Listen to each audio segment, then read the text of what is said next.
while we're waiting for Cara to come on board, Ray. Ray is from the Environmental Protection Department of the Hong Kong government, and they are in the middle of considering the results of the public engagement from last year. So it's not fair to ask him questions about that yet, but you went to the COP as well. So can you tell us a bit about how you found it? And if you've got a question for Cara or a question from Fong or myself, please can you ask?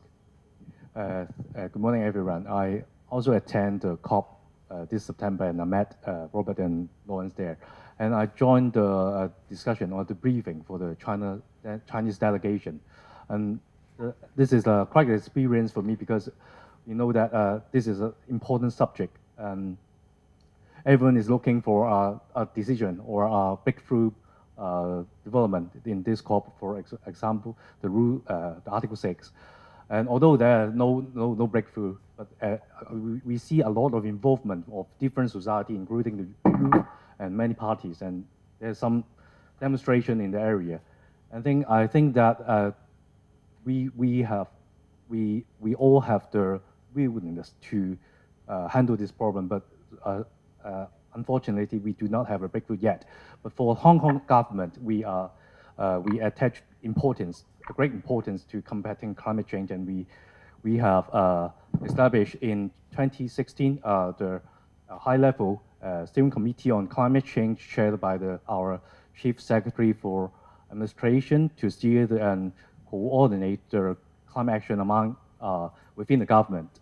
And then we released in 2017 the Hong Kong Climate Action Plan 2030 Plus, setting out in detail the key mitigation, adaptation, resilience measures to be taken, and our target to reduce our carbon intensity between 2005 and 2030 by 65% to 70%, and we are in good progress to that.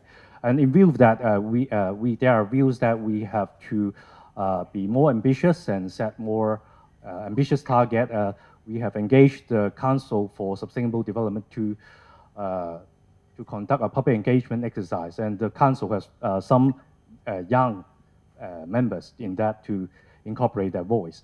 And the Council is now analyzing the large amount of views that collected during the public engagement exercise. And the public interaction phase ended in September last year. When the Council, they are now preparing the report with recommendations to the government. And the government will take into account the recommendation of the Council and the public views and all the scientific evidence in for example, the report issued by the IPCC, and then we will formulate the strategy and see how we can improve our relevant measures. Thank you, Robert. Okay, so are we going to get Cara's, it's visible, oh, it's on either, okay, right, all right, thank you. So Cara, thank you very much for joining us by the link. We are interested in the timing of the next US presidential election compared to the timing of COP26. They happen almost at the same time. So what are the sort of possible scenarios that could happen there? Sure. Thank you. And thank you guys for bearing with my speeded up video. Can you hear me okay? Okay. I promise I'll talk a little more slowly this time. And thank you for hosting me. It is an interesting question. I'll start by making a point that maybe was obvious from my presentation, but maybe not, which is that subnationals like California and many other states, provinces, and cities around the globe are doing yeoman's work in the absence of federal leadership, especially in the United States, trying to keep momentum alive under the Paris Agreement. And it's working to some degree, but I don't think it's a full substitute for robust federal leadership. I think the reason we have the Paris Agreement in the first place is because there was a real breakthrough in cooperation between especially China and the United States under the Obama administration, I don't think the Paris Agreement would have come to be absent that robust leadership and collaboration. And I think that there really will be a significant lessening of momentum and progress under the Paris Agreement unless we again have robust federal leadership. So, you guys won't be surprised to know, and I will lay my cards on the table, that I'm hoping for a change of administration in the United States in the 2020 election. But the timing is really interesting, as Robert suggests, because the next COP will occur at the very beginning of November 2020 in Glasgow, and the US election will also occur more or less at the same time. And so we have two possibilities. One is that at the very beginning of the COP, we get news out of the United States that Trump has been reelected. And I think we all know where that will lead. That will, I think, dishearten many in the climate community who are hoping for further leadership from countries around the world. I think other countries are going to find it hard to step up in the absence of US federal leadership. Or we will have different news coming out of the United States at the beginning of the COP. As a formal matter, President Trump will be our president through January 2021. So nothing formally will change if he is not elected at the beginning of November 2020.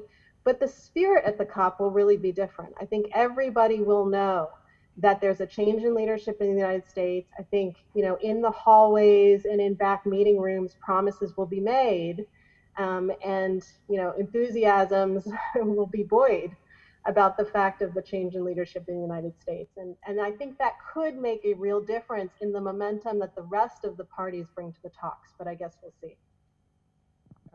Thank you very much.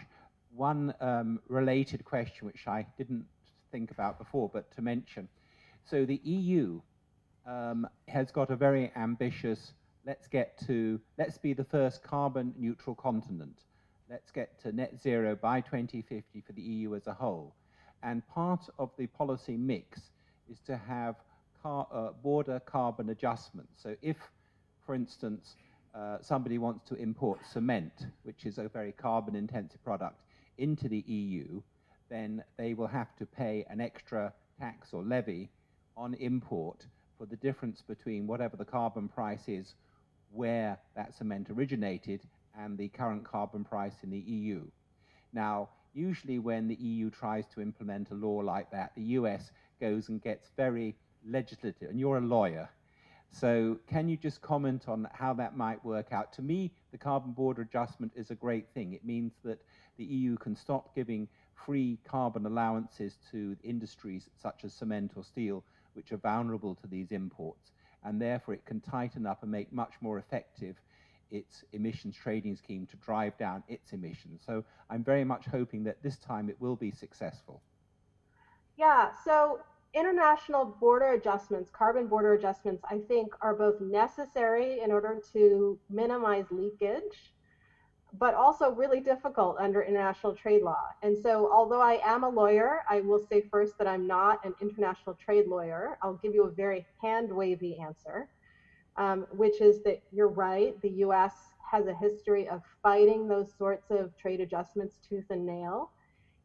I can imagine, however, with the change in administration in the US, the EU and the United States coming to a joint and mutual agreement that is in the interests of both of our regions on this issue, again, with the right president in place. But I guess we'll just have to see. Thank you. And Fong, on China, just how ambitious is China's current NDC? Because one of the things that's happening with the Chinese economy is it's changing shape. The service sector, which is much less carbon intensive, is growing as a percentage of the economy. So quite a bit of the reduction in intensity of the economy is going to happen without the government doing anything. And we know actually that it's doing a lot. So we're hoping that it can tighten its NDC very substantially next year. Have you got any comment on that? So I think it's quite similar to what I said just now. I think technically it's possible, but politically it's very challenging. So the biggest issue would be the US. So if US is not doing anything, why should China do anything, right? So I think that is the biggest argument. Secondly is the economic slowdown. So that would have some impact. How positive is the government for the next couple of years? So because there are economic implications to expedite the transition. So if you let the transition happen naturally, it would maybe slower. So if you want to make it faster, that there would be some upfront cost to do so. So I think that would be the important part. And the other one that a lot of people are very worried is new investment on high emitting industries. So if you look at China overall, I think it seems positive, easy to do. But if you split China into different regions, it would be very tough for certain areas. So one, I think we need to think about the disconnect between the central government and the subnational government, whether it's a province or whether it's a city. So they're facing different challenges. So in the less developed regions, so they tend to focus more on economic development. So if there is any investment on high emitting industries, we would lock into another 30 years. And it would be very, very big, it would have a very big impact to the emissions. So these are the worries that everybody has. So I think, of course, all of us are hoping that China could pick the emission earlier at a lower level, but to make such political commitment would be quite challenging. So at WRI, we have been doing some studies to see what are the potential commitments China could commit to. One of them is about the non-CO2, which we think there is a huge potential. So I think when we talk about NDC, the top line message is peaking emission. So actually we can dive into it a little bit, not necessarily looking at one number, because that number is very political. So if we can add in some details, like, for example, whether we can have a bit more renewable energy, a little bit or less investment on high emitting industry, or picking in certain regions, sort of thing, I think that would be, politically easier to push for. Yeah, I think I'll stop here. Okay, thank you very much. Now, we have about 9 minutes left before we're supposed to go to a coffee break. What I'd like to do is to take 3 questions at a time. I can see Jonathan waving his hand already. But can I have a show of hands of who would like to ask a question? 1, 2...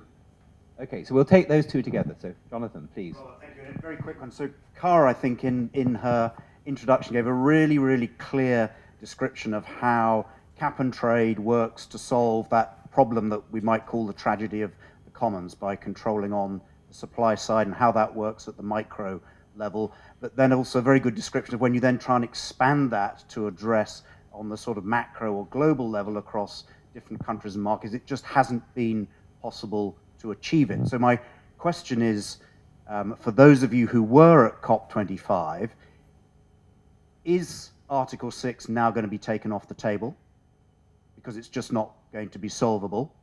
And secondly, for those of you who were there, should it be? Because there are actually some other things that could more productive, or where that time could be more productively used. Thank you. Thank you, Jonathan. And Cara, Jonathan is with HSBC, so he's involved in funding big infrastructure projects. And the second question, and could you mention your name, please? Yeah, Bob Mosley from the Nature Conservancy, and this is for Dr. Fong, and it also is about markets, but the China, just your opinion on the status of the current carbon trading market in China. It was went national with much fanfare a couple years ago, and I haven't really heard much since. So, Cara, would you like to go first? So I heard the first question much better than the second question. The first question, as I understand it, is whether Article 6 is dead or should it be. I did not get the sense at all at COP25, and others can weigh in too, that this was dead. I think there remains enthusiasm for finding solutions.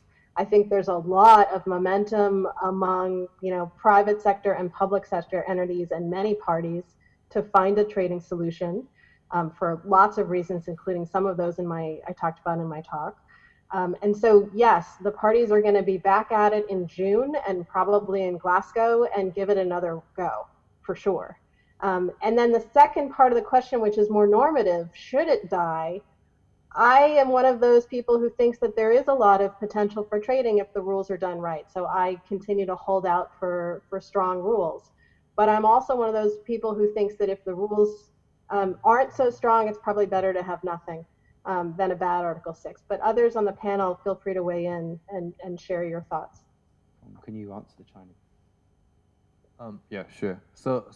But on this Article 6, I think the general perception is that a bad rule is, no rule is better than having a bad rule. So that is sort of, I've been a bit more optimistic considering the result of the negotiation during the last COP. So, and on China, so I'm not an expert on ETS, but what you said is that is basically the progress that overall is very slow.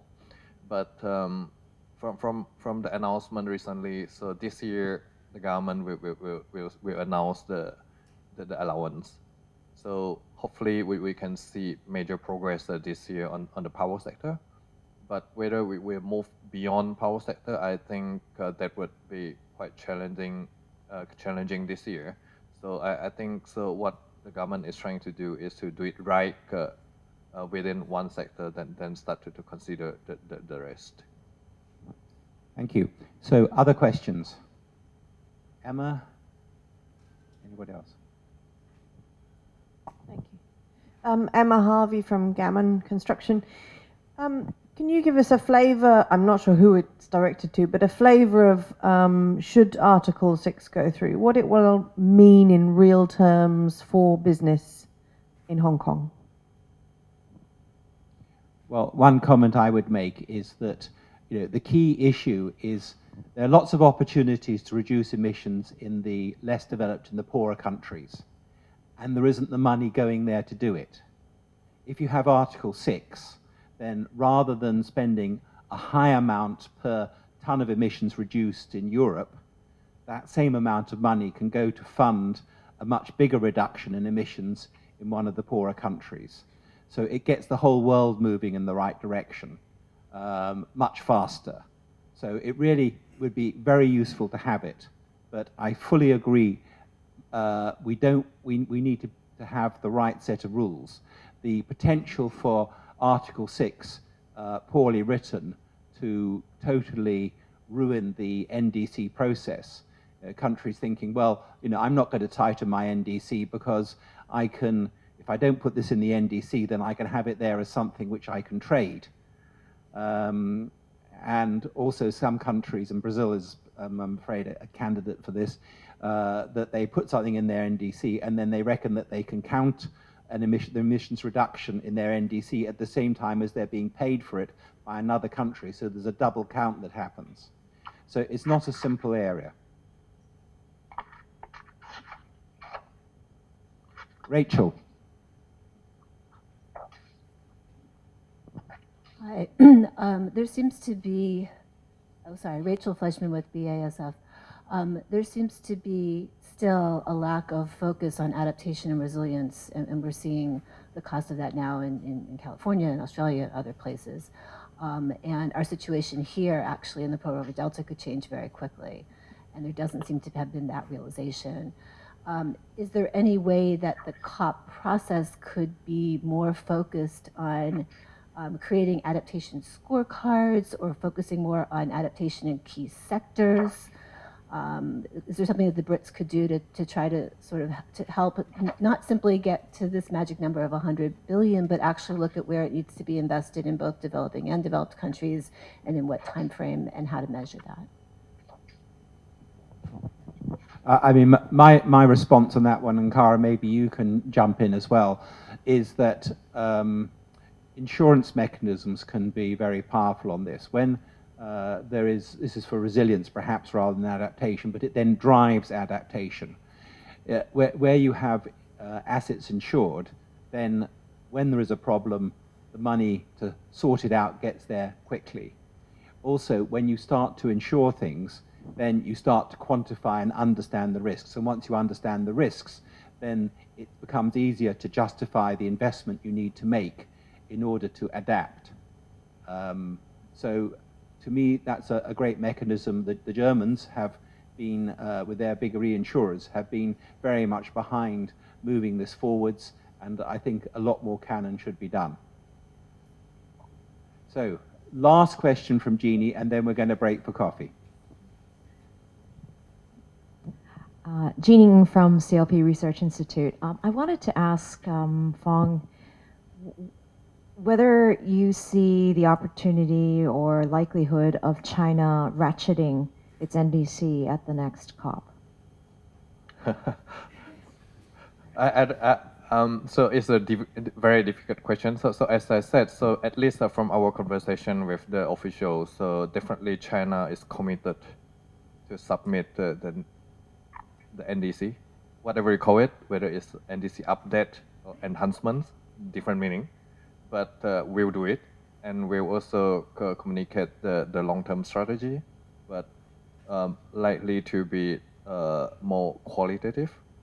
So the level of ambition just is very tricky. So politically, we need to do a lot of work. We means all of us. So need to work with, like I said, COP15 is a good opportunity.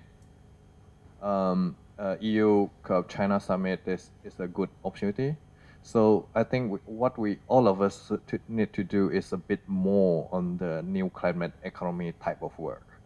So I think what we have been doing is not enough. Even the new climate economy type of work is still not enough because we're too macro.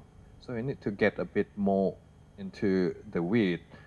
What is the impact of doing X, Y, and Z to the government, to the economy? So that is what I think not quite clear yet. So it's quite easy for us to say, okay, you take action on climate, then you will have so and so $1 trillion in so number of years and number of jobs. But how to translate all this into something more concrete is quite challenging. So what we do is to, at WRI, I mean, is to work on a few of these with very detailed case studies to demonstrate the case, some at the subnational level or at certain type of industry to showcase this is possible. So no direct answer to your question. So I don't think anybody could answer. So it's just what we could do to help the government to build the confidence. And back to adaptation one, I think should pay a bit attention to what I mentioned just now, Global Commission on Adaptation. That was created about a year or year and a half ago. So we a few months ago, we came up with a report. So from this year onwards, for few years, this year actually is a year of action. So we identify a few action tracks like finance, cities, and infrastructure, and so on. So basic thinking is exactly what you said, is that the attention on adaptation is not enough. So what we did together with many partners is to bring together a lot of government ministers, including China's Minister of Environment, onto this platform to pledge for more action. So it may look out to this platform for more information on how to drive action on adaptation. You want to add anything? Thank you. So I would like to thank Lawrence for his speaking, two panelists here, and Cara in particular. It's Cara's evening, so she won't be joining us at the end for the final Q&A. But Cara, would you have some final words of wisdom for us? Sorry, we can't hear her at the moment. sorry about that. Thank you for welcoming me here tonight. I guess I'll just end by echoing something that a fellow panelist said, which is that really looking back on the COP from my perspective, one of the hearts of the COP was the youth activists. And so there are two things I'm looking forward to in 2020. One is, as we've talked about, the US presidential election. Let's all cross our fingers. And the other is seeing what additional momentum the youth activists bring to this question, because they really have changed the dynamic in climate policy in interesting ways. And so I want to thank them, and I look forward to more from them on that. Great. One other thank, by the way, is to Carbon Care InnoLab, who are not here today, but they were the people who got those 3 students to the COP this time. But they do a great job. Thank you.